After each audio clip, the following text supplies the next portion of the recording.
Ask anyone in Britain to name a famous businessman, and they'll almost certainly say Alan Sugar, or Lord Sugar, Baron of Clapton, to give him his fancy new title.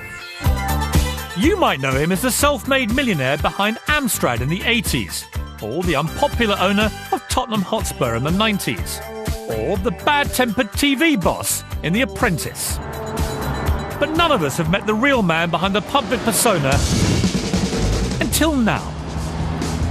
I've been given exclusive access to Lord Sugar's home and life in Florida. What's the biggest cheque you could write right now? Over 100 million, and it will get paid. To get under the skin of this famously private figure. Were you looking at yourself on telly thinking... Yeah, you're fat. And I'll be taking him back to his childhood stomping ground to see how it shaped the man that he is today. Did he ever strike you as clever as a little boy, or...? Oh, no. This is Alan Sugar as you've never seen him before. I felt gutted. Totally gutted. With a broken heart? Yeah, I think so. Yeah. Which means you must have a heart. As I find out the truth about the man behind the desk. Have you ever woken up and thought, Alan, I'm wrong? Yeah, doing this for you.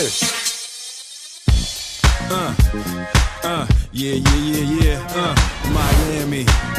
Just north of Florida's favourite fleshpot, Miami, and south of ritzy Palm Beach, Boca Raton is a 9-hour flight from London. Jig it out.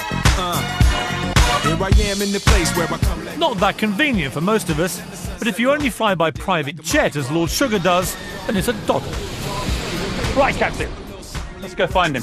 Me and Charlie at the bar running up a high bill, nothing less than ill when we dress to kill. Every time the This is one of the most affluent neighbourhoods in America. real sweet faces, every different nation. And only multi-millionaires like Lord Sugar can afford to live here.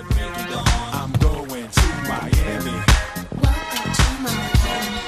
Party in the city where the heat is on. Lord Sugar. Yes, how are you? How lovely to see Nice you in to your see you. rambling Boca Raton mansion. Yes, and you turning up in the style that you're accustomed to. Yeah. This is very civilised for you. Yeah, very, very nice, isn't it? I wasn't expecting Very this. calming, very calming. Very calming. Yeah. Very quiet and peaceful. A bit like Yeah. you, really. Yeah, absolutely. I'll show you around. I mean, obviously, even you've worked out that's a swimming pool. Yeah. This house originally stopped. So I bought this plot, and then we attached this other. So you part built of the it. whole thing? Yeah. Well, I didn't build it myself. I mean, No. I commissioned builders to do it. Being the, nice, easygoing fellow, as you Of can course. imagine. I can imagine you're a joy Yeah. to work for. Yeah. Lord Sugar's villa is set on one of Boca Raton's most prestigious waterside addresses. With 8 bedrooms and his very own jetty, it's valued at an estimated $7.5 million.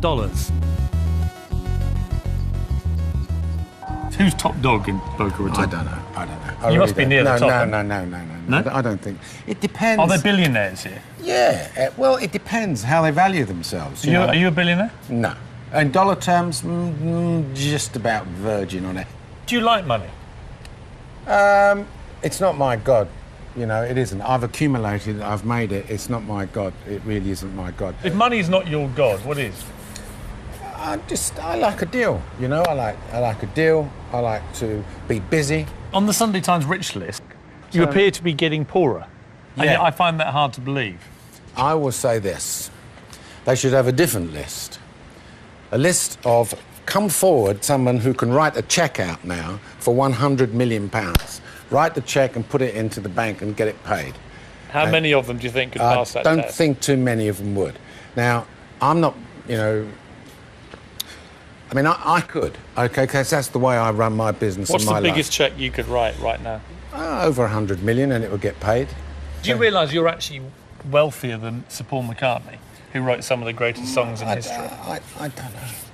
Do you think that's fair, that you should have more than him? Well, I think he's done very well, considering he's a musician. Well, I'm looking at a body of work of the emailer, Yeah, the Sky Dishes, yeah. and Few computers we made. and a few computers Yeah, a against few million, yeah. Yesterday, Hey Jude and Let It Be. Okay. Which do you think is going to leave the longest legacy on Earth? Without a question of a doubt, the emailer.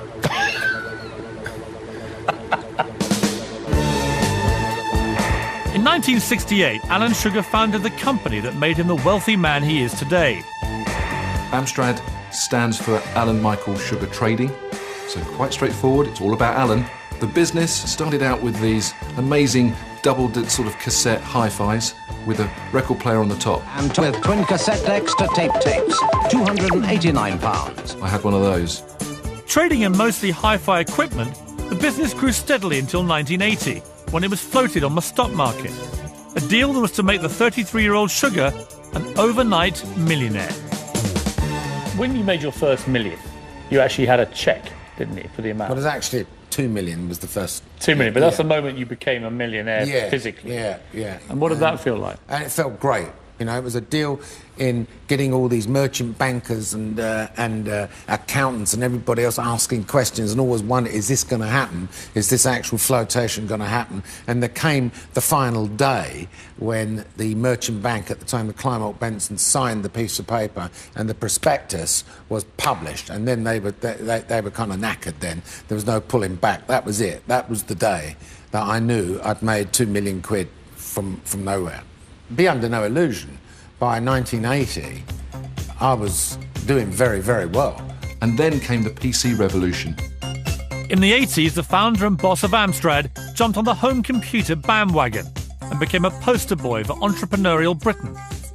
Amstrad revolutionised the way that we buy personal computers back in the 80s. He entered that marketplace with vigour. Here's a man with £450 to spend on a computer for his business. He can have about this much of an IBM PC or this much of an Amstrad PC 1512. He made the personal computer affordable to all. It was quite a revolution. Compatible with you-know-who, priced as only we know how. What would you say is the secret of your success? I never set out to have a kind of a Cartier, Rolls-Royce type business.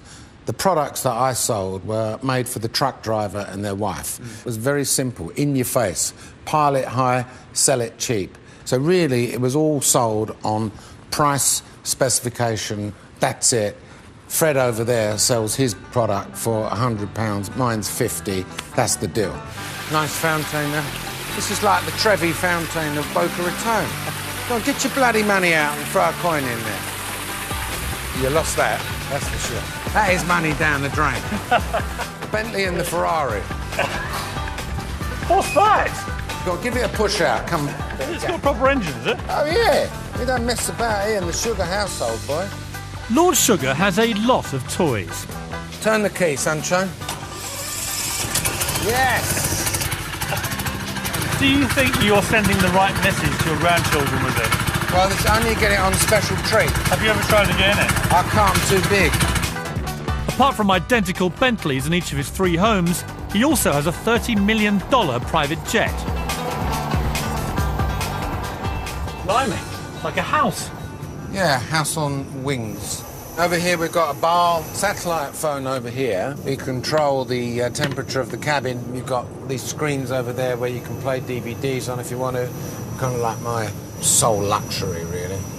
I won't go through main airports, you know, they get on my nerves. So you're prepared to pay over $30 million just to avoid the mundanity of an airport? Yeah.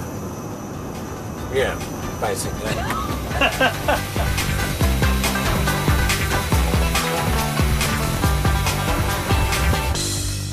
It's clear that Lord Sugar is happy to talk about how he made his money and how he likes to spend it. But coming up, I find out if success has come at a price. I don't think she wanted money. I don't think she wanted extravagant homes or holidays. What she wanted was me.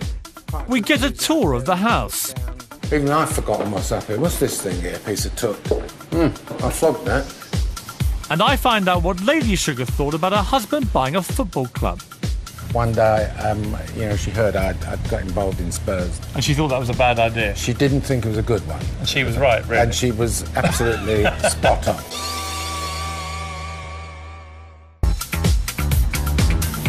I'm spending 2 days with Lord Sugar at his luxury villa in Boca Raton, one of the most exclusive postcodes in the whole of the United States. How do you get on with Americans? Generally very, very well. Because they don't know who you are. No, that's the good news. My opinion of the Americans I've met to date are mainly in this Florida area. And what opinion is that? But what really annoys me is that sometimes when they ask me to speak English, I mean, to go just turn up into a coffee shop somewhere with a friend and just go up to the bar casually and say, I'll have one of these and one of these. And they go, what? What? In the end, I say to them, look, you speak English, I speak English. So let me make this simple for you.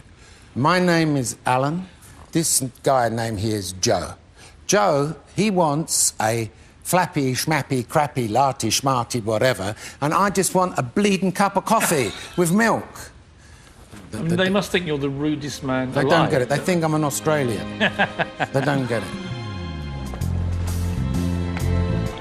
Now, I heard a great story about your last residence in Boca Raton. Yeah. Which is that you had lived there very happily with your wife, Anne, for a while. Yeah. And then one day, when she was out shopping, you sold it without telling her. Yeah. So Anne came back from shopping, and you told her you'd basically sold the house. Well, kind of didn't spring it on her straight away, if you understood what I mean. But what was Anne's actual reaction? No, we're not selling my house. But you've got to understand how we ended up buying that house, first of all. Well, we used to come here in the early 80s with all the family at Christmas time. I went on the missing list for about an hour, came back, and I said, I bought a house also. But none of these decisions appear to involve your wife. Well, we've been married long enough. I know the way she thinks. It's like when you bought Tottenham Hotspur without telling her. Ah, yeah. She is normally utterly horrified when you do these things. Yes. But you see, the thing is, the good thing about my dear lady wife is that she's never, ever interfered in my business dealings, you see. So houses, I take your point. You know, well, she lives in the house. I know our houses. I take your point. I should have consulted and things like that. But as far as business is concerned, she's never really poked her nose into it until one day, you know, she heard I'd got involved in Spurs. Yeah. And she thought that was a bad idea. She didn't think it was a good one. And she was right, really. And she was absolutely spot on. The 10-year Tottenham era was hard for Alan Sugar and really can only be described as a failure. He wasn't made for that sort of culture. In 1991, having built a fearsome reputation as one of the most shrewd businessmen in the country, Alan Sugar decided to save a crumbling Tottenham Hotspur, a team his family has supported all their lives. He wrote off the club's £11 million debt, and with manager Terry Venables, set about putting the team back on its feet. My first task, as far as I'm concerned, is to get the balance sheet into shape. He tried to project his businessman's knowledge onto the game, and it just doesn't work like that. If the team was winning, the manager gets a round of applause, and when the team's losing, the chairman gets kicked around. And I said to him once, the best you'll ever get is when nobody's shouting at you. But a series of unpopular decisions, like firing the revered Venables, earned Sugar and his family the undisguised ire of the club's supporters. He got rid of Terry Venables and everyone hated him for it. And once it gets to the point where it's interfering with your family, and my Auntie Anne did get really unnecessary flack for that. It's so unnecessary that's it. Shut it down. It's over. Sugar may have written the whole football experience off as a mistake, but it did tarnish his public image. How important to you is your reputation? Very important, yeah, of credibility and being honest and straightforward. Very, very important. I would say it ranks very, very, very, very high. You know, I've done some silly things. I've said some silly things in my time in the football days. That's self-inflicted, if you understand what I mean. And if you were being really critical of yourself for a moment, what would you say are your worst qualities? Losing my temper, flying off the handle. There are occasions when, you know, in the football world, my temper sometimes gets ahead of me and made some silly statements, and I may have said a few things that perhaps in hindsight weren't clever things to say.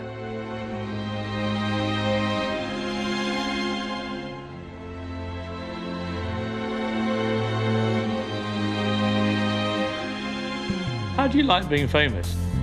If we go back to the football days, and I was out in the street, you would get someone say, "Oi, Sugar, you blah blah blah blah blah, get your blah blah blah out and spend some money." Something endearing like that. You understand? But now it's a warmer reaction. Now it's a more warmer reaction. The youngsters who are kind of fascinated with me, and you get very, very polite ones. "Excuse me, Sir Alan, would you mind having a picture taken, this, that, I love your show, blah, blah, blah," and all that stuff. And the other funny side of things is the women between the age of 45 to 50, who, if I'm at a function somewhere, they will come up and their husbands are kind of lurking in the background, gritting their teeth, like this, while the woman is saying something like, "I really love your programme, my daughters, my sons, we sit down and watch it." Do you think you've become a bit of a sex symbol? No, I knew you were going to say that. That's you, I said. Well, a certain type of woman. You're compared to you. Very attractive. Let's face it, I'm 63 years old, and those times have gone, Well, they were never there, really. Is your private lift here? Alan Sugar's current lifestyle couldn't be more different than where he came from. The youngest of three, he was born in 1947 in London's East End. Money was in short supply, and providing for the Sugar household was a constant struggle for his parents.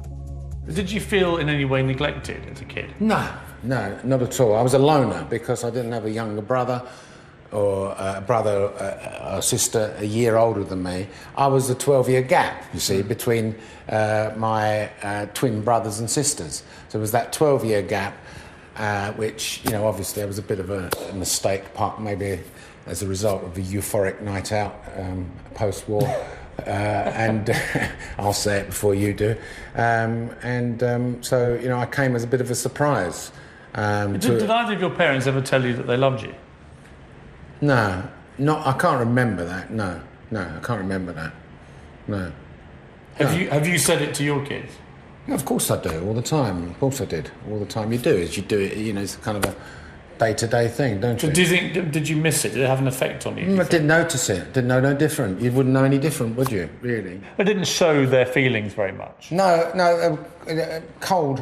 Yeah, I think they were cold. And people say that I maybe take after them a little bit, I'm not a very huggy, emotional, kissy person, So it was cold, and I don't know where that comes back from. Maybe it goes back from where they came. I don't know, or their parents, or how they were treated when they were younger. Alan's father, Nathan Sugar, died in 1987, and in 1994, after a period of declining health, his mother Faye also passed away. I would admit now that as a young man, perhaps I was selfish. When my dad died, my mum lived on for another 7 or 8 years, and she was in her flat, in her house, and I reflected with guilt that I didn't have her around every other day, or didn't give her my time. I don't think she wanted money. I don't think she wanted extravagant homes or holidays. What she wanted was me, and that I didn't give. I didn't give me. Do you regret that? Yeah, I do regret it. And Anne often says to me, stop moaning to me. Even when she was still alive, I had that guilt while she was still alive. And she was like, don't moan to me about it. Get up and do something about it, It's your mother. Get up and do something about it. And what stopped you? Selfishness and, I will do it tomorrow. But, no, hold on, I've got to go to work. Or I've got to do this, I've got to do that. I'm tired tonight, blah, blah, blah. And this weekend, selfishness, really, I suppose. Wow, is this your dining room? This is a dining room, yes. It's very perceptive of you. Yes. What are these? These are... What are they? I don't know. They're statues. What do you think they are? Well, they're naked women. Yeah. I think I'd expect to find in Elton John's house. I think that, they're very good ornaments. Dog? Yeah. Does look very like you. Yeah. Yeah. He's got the expression. He has. He's got a good expression on his face. Miserable, grumpy. Yeah, I like him. I saw him in a furniture shop. Nice picture of you and the Queen. Yeah. You've got another one like that in the other room. Have I? I think you told me that when you found out you were being made a peer, you actually shed a tear. Yeah, I did. I did, because I was thinking my mum and dad, you know, and what they would be thinking. Look, if you like, I know that you like to make people cry, so I brought these out. I can actually put some. If you want me to put some tears on here, I can do that for you. It's, you know, I'm very accommodating. Very funny. Would you like me to do that? No, thanks. Okay. Yeah, so this is my office where, you know, I'm in contact 24/7. I can't help it. There's a third picture of you and the Queen over there. Is there? Well, maybe I like her, really. She's my monarch. I like to have her near me. There's also a picture of you and Anne. Yes. I mean, how important has Anne been to all this? I mean, you know, I couldn't ask for a better wife than her. Anne and Alan first met each other 46 years ago. After 4 years of courtship, the pair married, had 3 children, and in 2008 celebrated 40 years of wedded bliss. Anne was an absolute cracker when you met her. Yeah, so I don't know what, I mean... You are batting way above your strength. Well, possibly. I was lucky.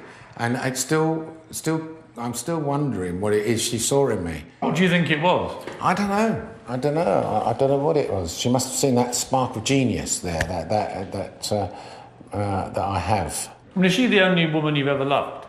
Absolutely, yeah, absolutely. She did actually dump you once, didn't she? Yeah, I mean, the long and short of it was I wasn't good enough for a father, really. That was basically it. And I don't blame him, really, because I remember him saying to me later in life, he said, you wait till, you know, you have a daughter and you'll understand. Because what was I had a little minivan, a kind of a Del Boy fur jacket. I used to come round to the house, and they were deemed to be slightly more prosperous than you were ill-mannered?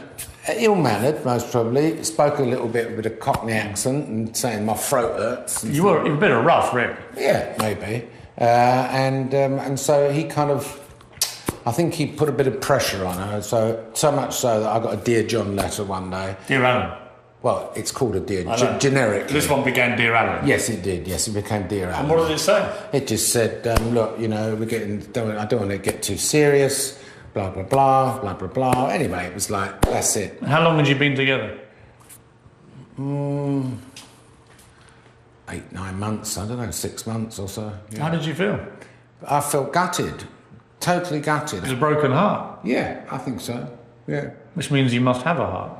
Well, look, you know, biologically I obviously have got one, otherwise we wouldn't be standing talking today.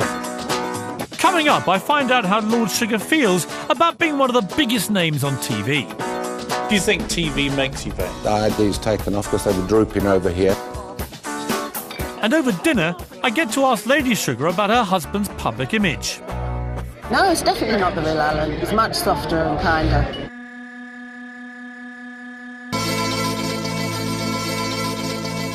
Do you like art? No, I like the colour. When Lord Sugar opens up, it's intriguing to see the man behind the hard exterior.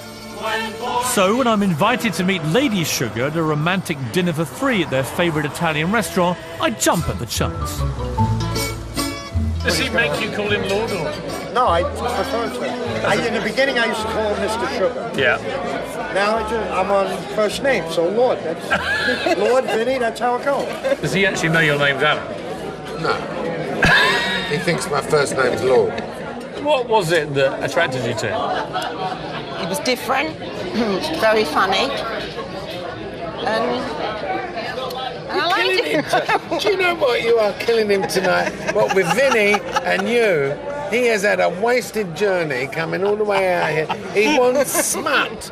All I want is the truth. And if that's the truth, I just have to accept it.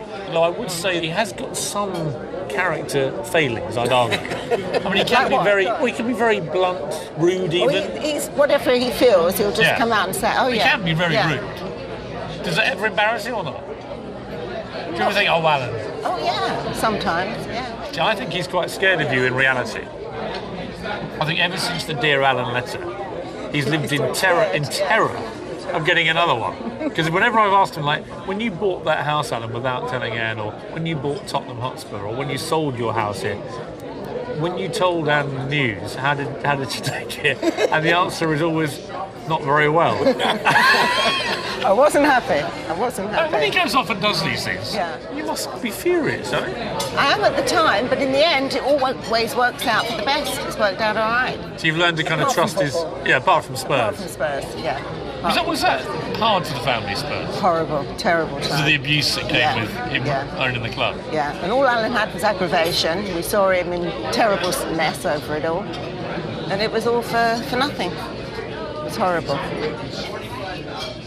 Why do you think your marriage has survived so long and so well? But we grew up together.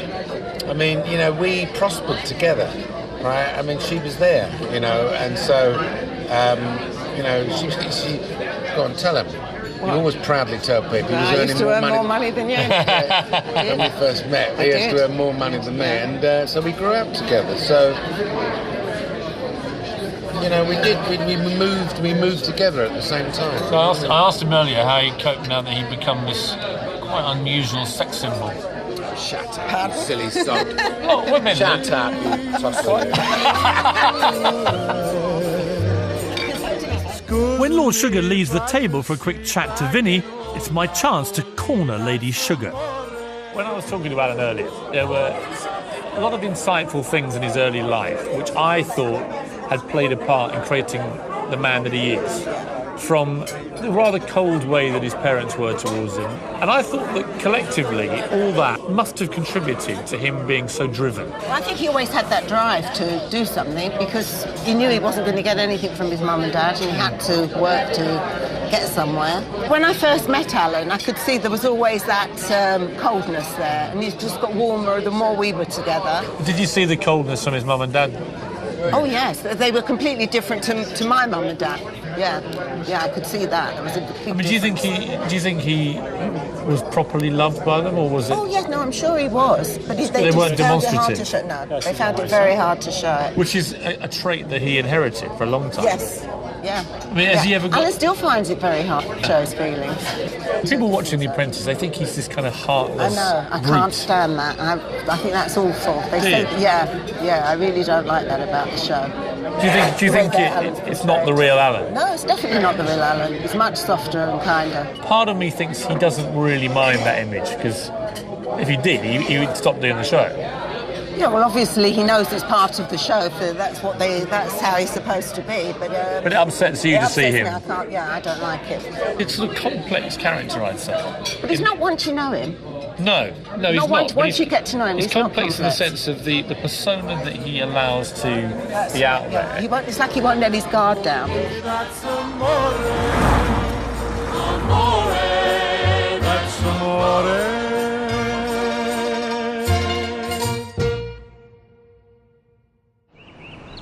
Early next morning found me back at the mansion for a tour of the estate.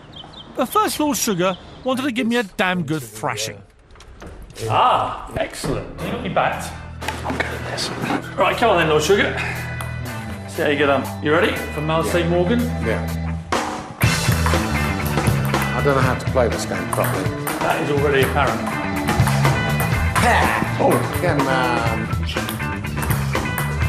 Oh, was that an air shot? I do hope you caught that. Look at that. Did you get that, boys? You thought you were going to whoop my ass, didn't you, here? You've just been missing the balls, embarrassing. No, but they won't show that. They will. What they won't show is any of your winners. OK. Ooh! Oh, unlucky. I've got to tell you how good I am, didn't I? Watch it. Did you just try and hit me? Yeah. Keep your eye on the ball, kids. Keep your eye on the ball. Watch this, Grandad. You thought you had a mug here, didn't you? You still can't do it. Unlucky. My humiliation complete, it was time to see the rest of the house. Very nice. Yeah, it is a nice vaulted ceiling, yeah? And it's quite good views out there, and you can look down. Do you ever come up here?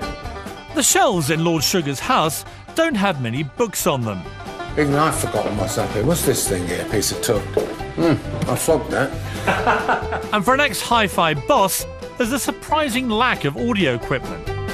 There are, however, a lot of very big televisions. In pretty much every room.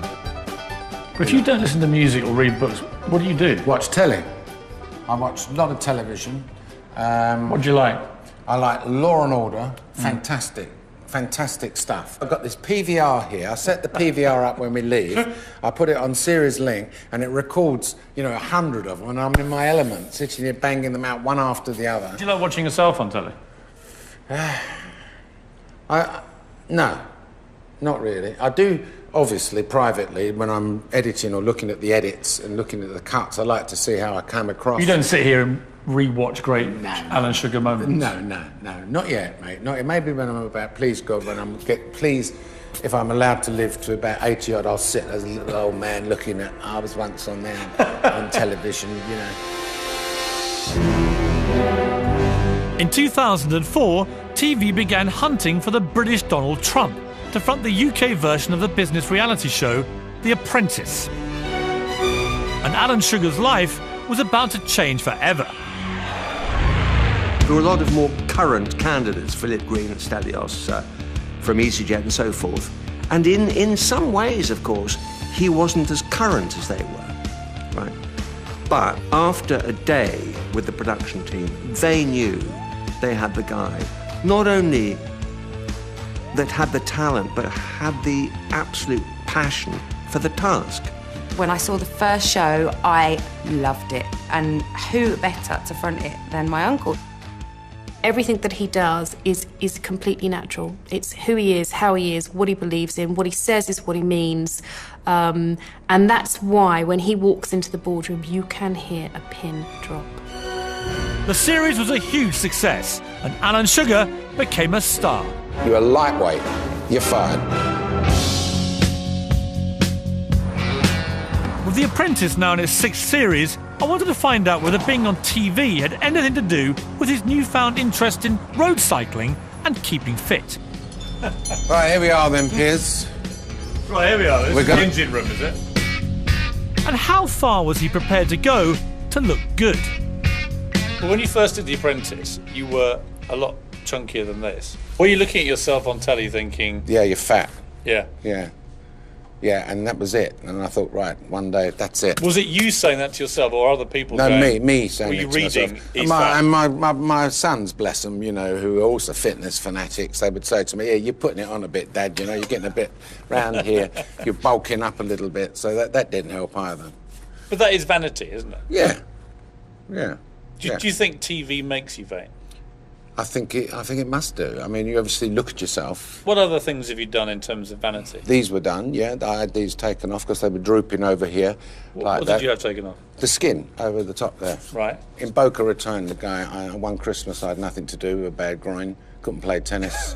It was Boxing Day. There was no one to annoy back in England. Because I phoned the office of this surgeon, and the woman answered the phone. Hello, doctor. This done surgery? Yeah, hello. Said, I can't book you in for 6 months because you're so sought after. I said, no, I want it done next week. And they said, no, we can't do that. I said, well, look, just write this down, Sir Alan Sugar. Just, have you got a computer, young lady? She said, yes. Says, put it into Google.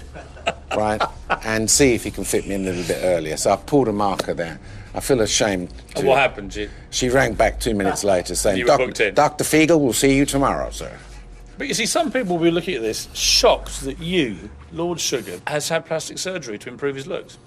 Well, I'm not ashamed to say it. I mean, that's all I have done, and nothing. I won't do anything else. See, the beauty is here, Piers, is that you're talking as a young, virile man. Yeah. And in about 5 years' time, you will be going through the whole lot. You will have the whole lot done. Because when it comes to vanity, talk about the pot calling the kettle black. These pedals here, these are standard. To wrap up my time with Lord Sugar in Florida, I was to join him on a farewell bike ride on a ridiculously expensive bike. Look at this bike I've laid on for you. Right. This is the bee's knees, boy. How much are these things? This is about, I don't know, $14,000, this thing here. What? Yeah. You could buy a car for that. Yeah. Get on the bloody bike. Right, so talk me through this. What do I do? Which side do you dress? Sorry. Which side do your cobblers laid, in other words? So what you're going to do is you're going to kick your heels back here. Yeah. You're going to stick this stick down. You've got to move the boys around a little bit. Yeah. Move the boys around? Yeah. Well, he hasn't got any. Come on. The boys are moving. I'm going up. around. Easy, Tiger. Is that all right? Is that good? Right. So you got my measurements. All right. Let's have you hop on aboard. This is Then heaven you're gonna watching go this. into a more... Come on, get on, sharp.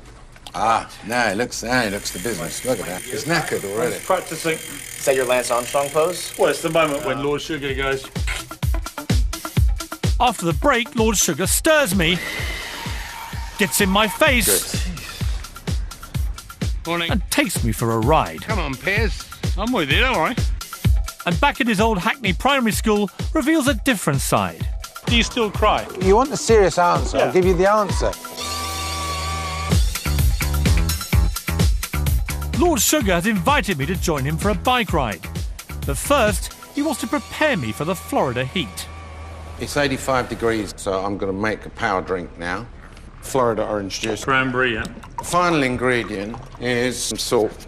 What? What do you need salt for? You'll be sweating out much more than that on this ride. Now you blend it. So, one more thing. Turn around. Yeah, what are you doing? I'm going to do your neck. You're going to burn. You're going to burn out there. Jeez, what is that? Come on. I've got to look after you. Close your eyes. Tight. Good. Is that mosquito spray? Oh, yeah. You're done. Just get a bit on it. Get out. Come on. What are you waiting for? Just be careful. You be careful, Grandpa. Wouldn't mind about me, son. Son, Joey. Come on. He's too frightening. Come on. Lord Sugar regularly cycles 60 miles a day. Is that all you got? You could do better than that, son. And has managed to lose more than 2 stone in the process. Is that all you got, Morgan? Come on. Very good. 20 miles an hour. How many times have you fallen off? Me, about 4 or 5 times. Badly? The last time was a bad one, yeah. What happened? I hurt my leg and cracked my helmet in half. Really? But I'm not sure he really ever stops working, even while he's on the bike. I have practiced my House of Lords maiden speech whilst riding along here. Really? Yeah, because you're not supposed to read it from paper. Yeah. You're supposed to stand up like a statesman and say it. So this is a good opportunity of doing it. In 2000, Alan Sugar became Sir Alan. And in 2009, the former East End wheeler dealer, the bit of rough, who wasn't good enough for his father-in-law, took his place in the House of Lords. I've heard the stories that my papa didn't approve of my uncle, which is brilliant, just priceless. My papa was a real old-fashioned East End Jewish grandpa to me, and he would just kind of say, yeah, Alan's a lord.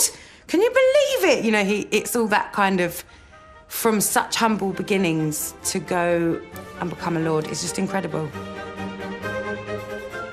So I guess Uncle Alan did quite well getting him on side. Yeah, that must have been quite a moment for them to see you as Lord Sugar. Would have been a hell of a fantastic. thing. Anne's dad did see me before he passed away, as did my brother-in-law, who passed away also recently. In fact, they were kind of both bound to wheelchairs at the time, but they were in the foyer where I walked through to go in with all the gear on and all that type of stuff. And I reckon that Anne's father, he said to me, he called out, "Good luck." But I'm sure I detected a kind of look in his eye as if to say... You'd finally done it. Yeah, all right, good enough. You've made your point. You're good enough for my Dalston. Morning. Come on, Piers. I'm with you, don't worry. Move along. There's not really room for both of us, is there? There is. Come on. Not with that lamppost. Get over there. My time with Lord Sugar in Florida is coming to an end. Ready for the next 10 miles? Don't you worry about me, mate. You're not even as fit as Cliff Richard. But I still want to know more about his upbringing, his family, and what the young Alan Sugar was like. I'm certain there's more to learn. So he's agreed to meet me again, but this time it's back to the UK, to Clapton, in the London borough of Hackney. I'm taking Lord Sugar to the streets where he grew up,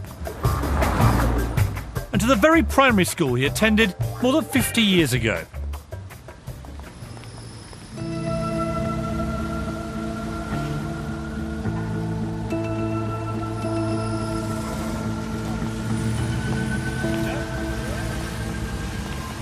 Here we are. Look at this. First thoughts?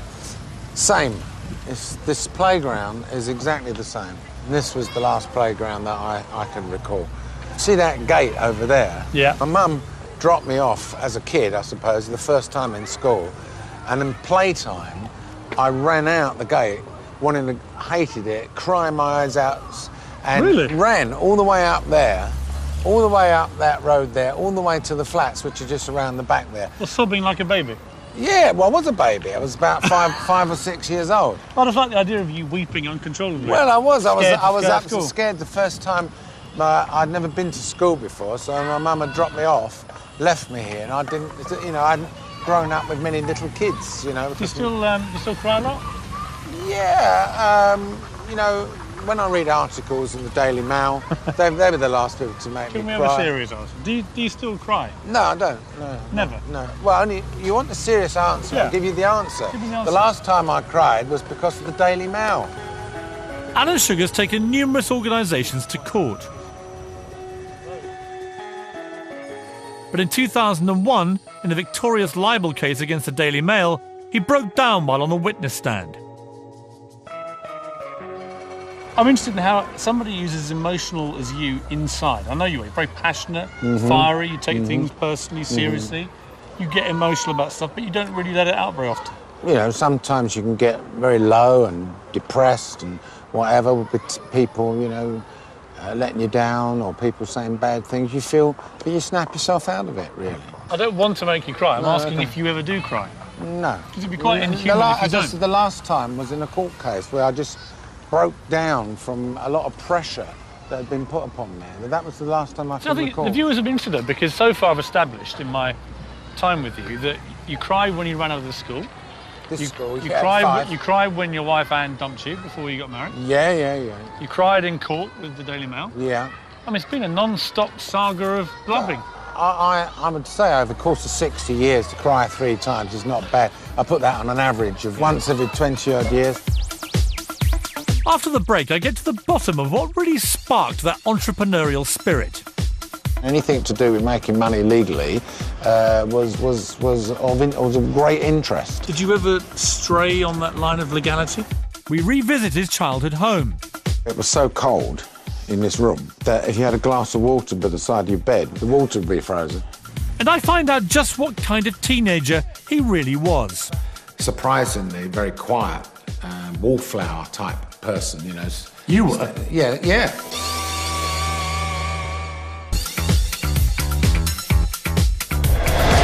Northwold Primary in Hackney has been a school for 104 years, and it's where the young Alan Sugar first learned to read and write more than 50 years ago. So I think we should go in and meet some of the future Alan Sugars. Yeah.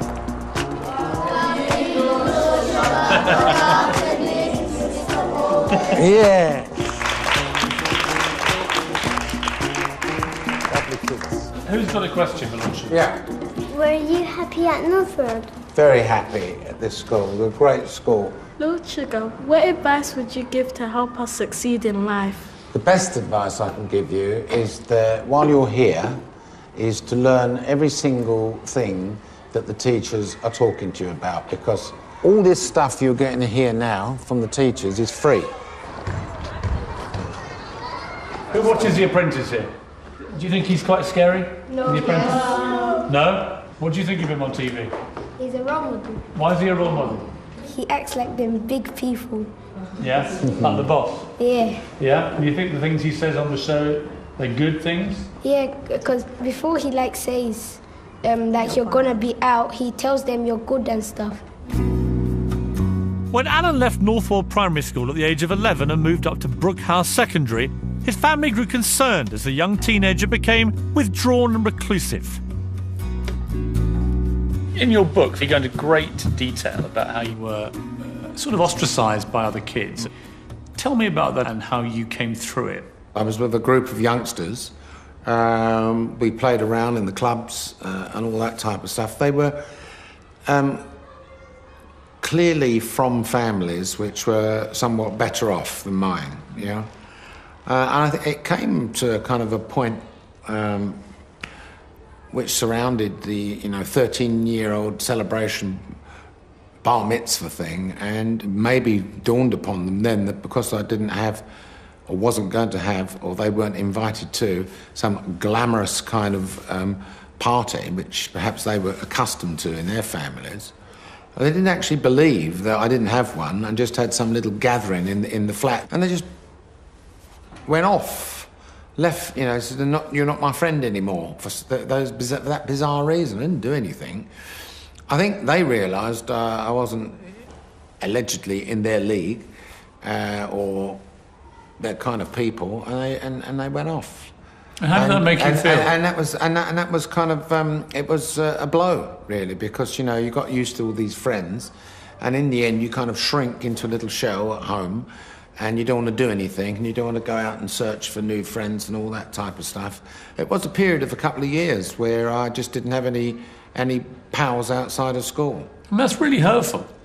Yeah, it was, I suppose, because it should have been water off a duck's back, shouldn't it? Oh, well, at least 3 pricks don't want to know me anymore. Fine, I'll find someone else, right?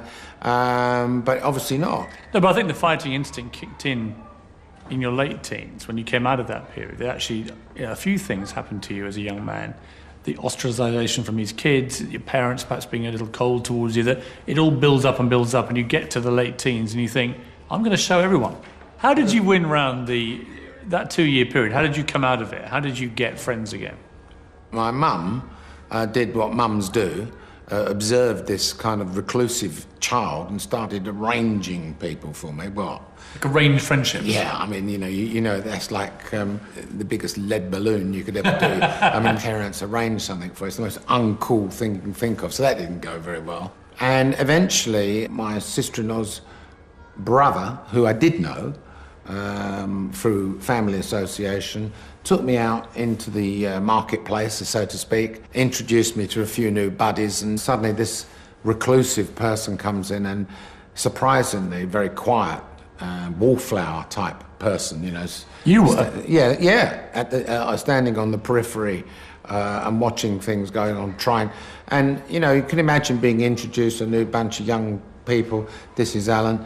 Yep. Once you got past that, hello, how are you, what do you do, what school do you go to, blah, blah, blah, that was it. They were off doing their bits and pieces, and I was still hanging around. But I think it got to a stage once where there was some party somewhere, and, you know, things clicked then. Suddenly, I got the opportunity of breaking out, cracking a few jokes, and you know, breaking the atmosphere. And took a while, but then I finally got back in with a great group of friends at around about the age of 15, and those are my pals still today. Really? Yeah.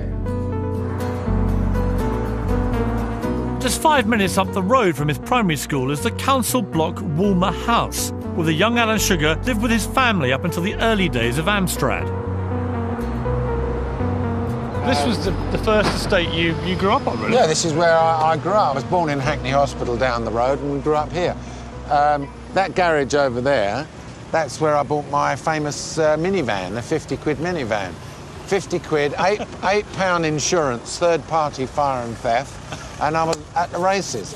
Used to park it over here, and that's where I started my real business. That's where Amstrad started out, that little van. What do you feel when you come back here? Do you have warm memories of your time? Yeah. We used to play over here. Because you were up to all sorts of stuff here, weren't you? Yeah. And then the neighbours were a lot of my customers, actually. I used to take pictures and photographs, used to make ginger beer and all that stuff. Really? So they were sick and tired of me. June Barker, now a sprightly 81 years old, was one of those neighbours, and she still lives in the area. 1935. These opened. That's when I moved in. I lived on the first floor. And what was he like as a little boy? Cheeky little boy. Was he? With blonde hair. Curly hair. That's curly blonde hair, really? Yeah. Was he always as rude when he was He was young? a little bit cheeky. Was he? Quite brusque. Quite a bit cheeky, Yeah, are you proud of him? Yes, very. I just think, you know, coming from here like I did, I'm still here, where you are. Yeah. When you saw Alan becoming more and more successful, what was going through your mind? Well, just how clever he was. Really? Did he ever strike you as clever as a little boy, or? Oh, no. you were the estate entrepreneur, even in your young teens, weren't you? As a youngster, I would trade with this rag and bone man just round the corner there, because there was a lot of garment factories, little factories around the back doubles here.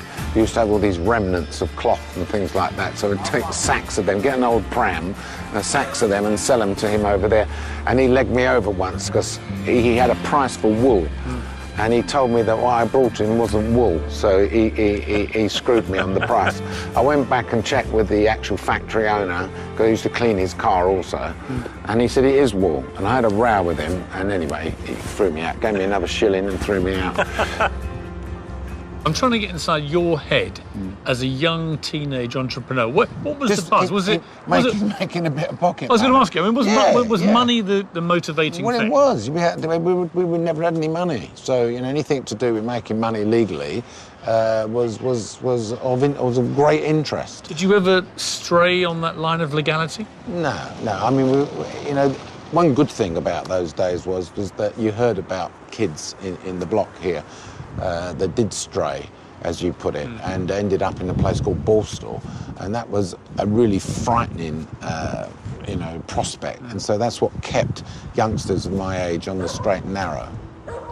How poor were you as a family relative to other people on the estate? I think we were of the lowest, poorest, if you like. But I mean, look, don't get me wrong. We weren't on the kind of breadline. There must have been poorer people. But my father used to work in a garment factory. It was very tough in those days. There was no job security. You just got told on Friday, sometimes even Thursday, don't come in tomorrow. Was that stressful for your dad? Yeah. He was a very, very big worrier and never wanted to risk or do anything risky, so to speak. So you have been a risk taker. So where did you get that from? If it wasn't from your parents, where did it come from? I didn't have a family or children to worry about. All I was doing was making a few quid so as I could run with the hares and hounds as far as a youngster was concerned. Well, this is new. So the only thing that's new here is the lifts. Here we are. Now look, it's number 13 at the moment. So that is your old home? That is it. And I remember my sisters, brothers sometimes, they used to pick me up as a kid and put my legs over here and they would hold me like this. Really? Yeah. That sounds absolutely outrageous. I think it's a bit dangerous if you come to think about it now. So this is it? Well, this is it, apart from the number 13. What number was it? We used to be number 16. Really? Yeah. First impressions? It's exactly the same. But this is the kitchen now, obviously, and it was our kitchen, but it is amazing how small it is, really. I can't believe it. Up here. Yeah. Take me up to where you this was my bedroom here. This one. This was my bedroom. Is that how you remember it? Certainly not. No. Over here used to be a fireplace, and there'd be some times in the winter where it was so cold in this room that if you had a glass of water by the side of your bed, which my bed used to run this way, the glass would be frozen. The water would be frozen. So you were freezing in the winter here? Yeah, but you just dressed up warm, got into bed, you're lucky you had a bed. And but there'd be icicles on the window. Now over here, this was my darkroom here. This photographic empire, what were you actually doing? Well, first of all, I had to black out that window there with some towels or a bit of some old cloth, stop the light coming in. My dad used to have his sewing machine around about here. He had a sewing machine there, so that was really his workroom. And there was a little bench here, and on there I had my enlarger and duplicate and things to develop films and make And who were you pictures. doing it for? Well, for anybody who wanted to pay.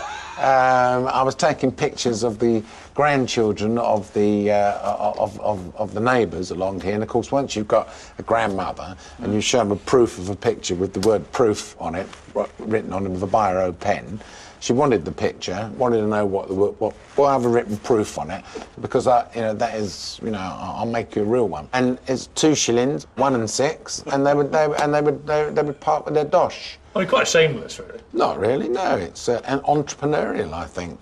Absolutely, and many of them, I get letters these days from people saying, I've still got that picture you've taken of they're now 27 years old, and they've got that rubber stamp of you on the back, they're photographed by Alan Sugar, Upper Clapton, 7875, that's the phone number. You can still remember the number? Yeah.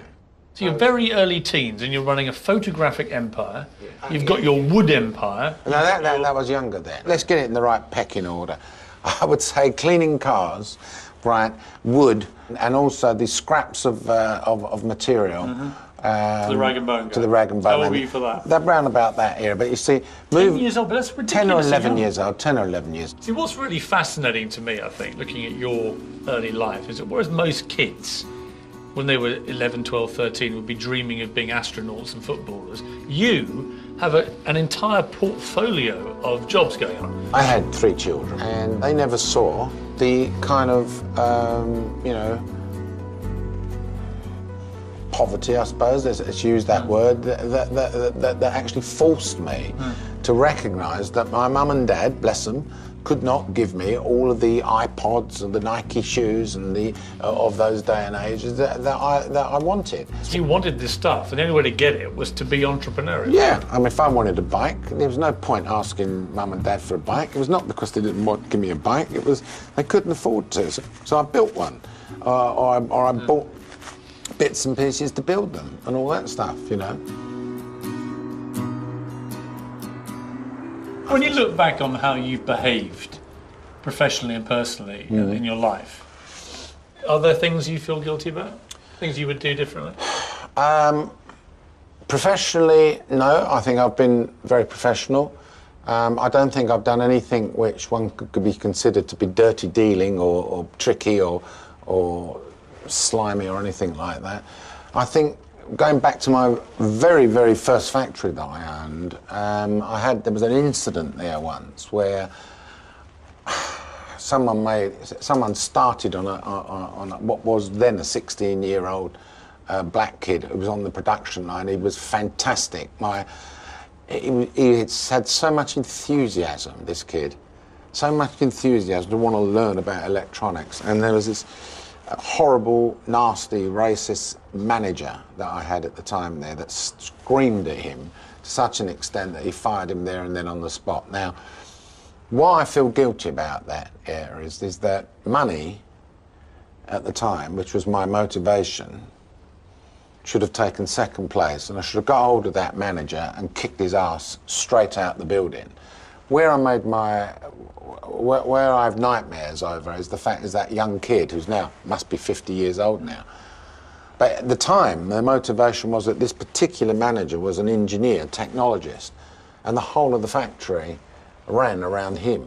So you put the business before principle, and you wish you had. There were 20 people working in the factory, including my father and all that stuff. And this bloke was the kind of catalyst. He was the heart of what we produced. He made and produced. He was the engineer that tested things.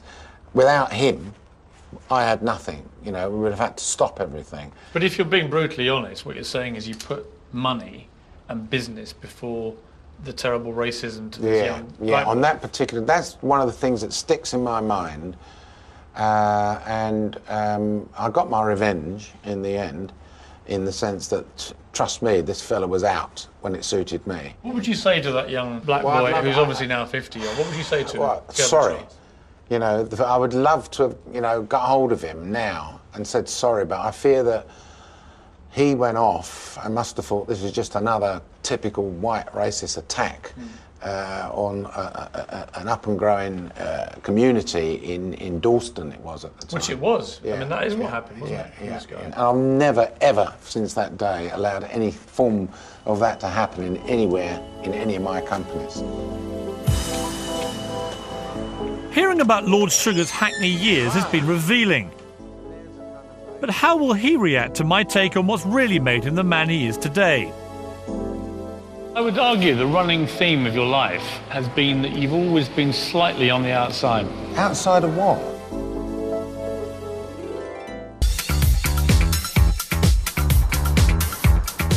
I'm coming to the end of my time with Lord Sugar. And the more I hear about his experiences, the closer I am to understanding his rather complex character. Look, this starts to bring back memories. And here's the assembly hall. I mean, all the classes would line up here in a row. Your class here, that class here, and that class there, blah, blah, blah. Did they have this when you were here? What's that? In PSHE, I can give a compliment. Spoke about the importance of giving compliments and being positive to one another.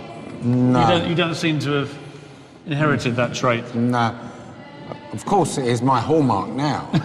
Do you feel quite proud yourself of the fact that you've come from relatively humble beginnings and that you've done two things? You've built this incredible empire, but you've also, I think, retained all the values you had as a young man. Yeah, I think that's good. I think that's good. I'm pleased with myself as far as that's concerned, that I have managed to, I think, keep my feet on the ground, really, not forgetting where I came from. Do you see yourself as still a working class lad? Yeah, I do. And I don't like the fast buck merchants in the city, which, interestingly enough, there's a view that we never had here. That's interesting. Yeah. That is the city there, that's the Gherkin. And there's a kind of an era that grew up in the past 30, 40 years. I don't like that lot too much. So it's interesting to me. I don't rate them too much. That lot have made enough money out of me. I don't have to worry about them.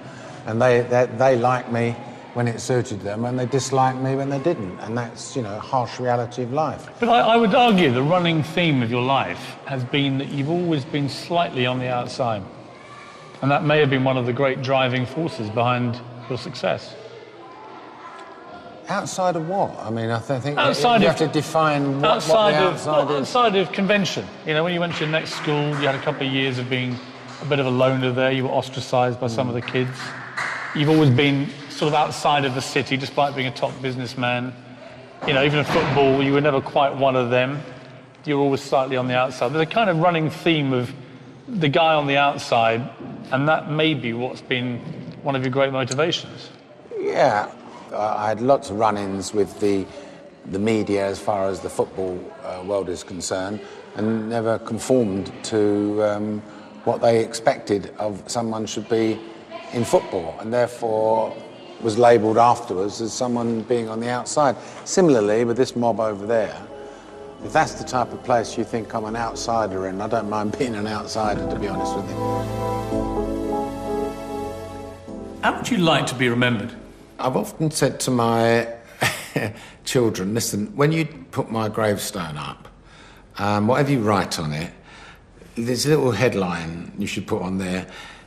He had to do it himself. It's quite interesting. I mean, you did start business working for other people for a very short period of time, but very quickly seemed to realise you had to be the boss. The day that I started working for myself was a great moment in my life. Never, wild horses, wouldn't get me back to working for someone again. Never in a million years. Never. That independence, that feeling of, self-preservation is fantastic. So hence, he had to do it himself in Roman script or whatever you want to call it. And they spell it right. But you feel like now in your life you need something new to keep you I think it's a very good analogy, considering one time chairman of a large public company, then of a football club, then the apprentice, then government advisor. What's next? What's going to come along next? So I'm just kind of hopeful that some opportunity comes my way, because I'm not the type to sit around, smelling the roses, so to speak. Perhaps a course of psychology, psychiatry. I could do a bit of, how about AmPsych? That'd be a good company, wouldn't it? I could do discount. I could do you 30 seconds analogy for 39 I think the whole idea of having therapy from you fills me with absolute Think about horror. it. AmPsych, right, $39.99 for half an hour, £399 for, say, like a day. It's not a bad idea. No. Your only advice would always be the same, wouldn't it? What's that? Just get over it. Yeah.